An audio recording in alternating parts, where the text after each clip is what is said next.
Senator Joba.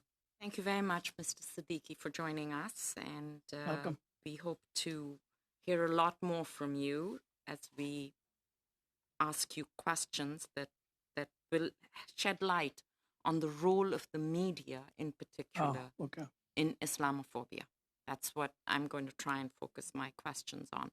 I host a podcast and I interviewed journalist Supriya Dwivedi, who told me that she hosted a radio show, a talk show on radio, and talk shows we know are a hub of hate somehow or the other, and that she left the talk show because the media organization did not protect her, did not act on her behalf. So I want to ask you, how can journalists, whether they're on social media or on mainstream media, on television or on radio, how can media organizations do more and do better to protect their employees who happen to be Muslims and who then happen to get an inordinate amount of hate mail? You see, I was writing a column for about 15 years or so between 1999 and 2015. I must have received about 38,000 to 40,000 emails in that time. A lot of them were very poisonous, very hateful, very threatening. But I must tell you, an overwhelming majority of Canadians were supportive of what I was writing. Because we really have in this country a disconnect between what the mainstream media, and we leave the social media aside for a later discussion. Mainstream media has been providing jingoism, not journalism, since 9/11. Most of them have been supportive of the war on Iraq. Most of them have been supportive of the war in Afghanistan. Whereas an overwhelming majority of Canadians have been opposed to the war on Iraq and developed grave doubts about our war in Afghanistan.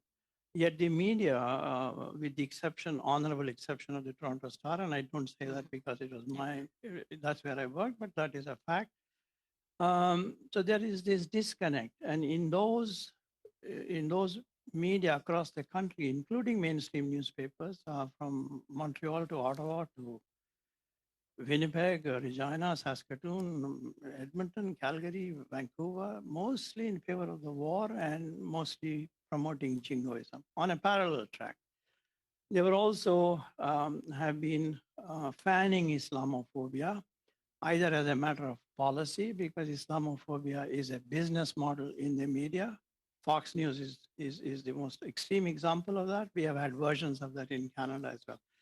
I do not know, to specifically answer your question, whether the employees there, either newspapers or radio stations and so on, were properly protected or not.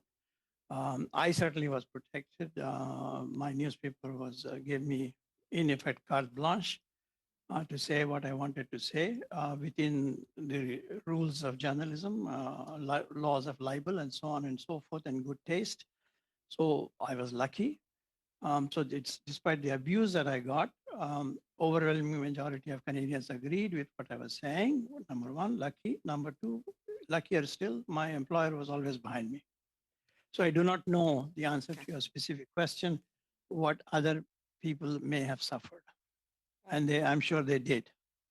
The Toronto Star is totally exemplary, completely exemplary in the way it treats and discovers the true diversity of Toronto. You wrote in the Literary Review of Canada, and I will quote you, while members of the media have talked incessantly about Muslims since 9/11, they rarely talk to ordinary Muslims. How can we correct this? Before we come to the second part of it, what I meant by that is really, it's a truism now, not only in the newspapers, but across the media and in even the book publishing industry and so on. They say the model really is people want to hear only two kinds of Muslims, the radicals and the terrorists and the crazies, on the one hand, or Muslims who are pliant, who confirm the broad societal prejudices and so on. The majority public opinion is rarely reflected in the newspapers, is rarely reflected in the media. And this has been proven over and over in different studies. Um, I don't know honestly don't know the answer to your second question. What can we do to fix it? Because what I'm about to say is not very complimentary about my colleagues. They're, they're quite shameless. This thing has been known. Academics have done studies after studies from England to Australia to the United States, Poynter Institute and the others, but doesn't seem to make any difference. So whereas journalists are very experts at criticizing everyone else, they don't take criticism easily themselves. They're very thin-skinned. So they don't they continue merrily going about their ways. Of course, there have been some improvements, as we can see, because society is changing.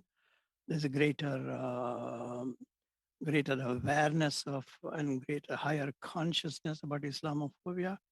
But by and large, the right-wing element of the media, by and large, have not improved much.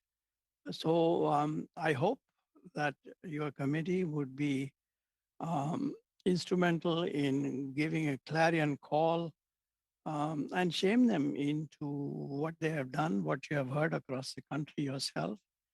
And you do have precedent because it was a Senate committee led by Senator Keith Davey, for example, and then by Mr. Kent, that had done great studies in Canada and warned against the concentration of newspapers, concentration of ownership in the media.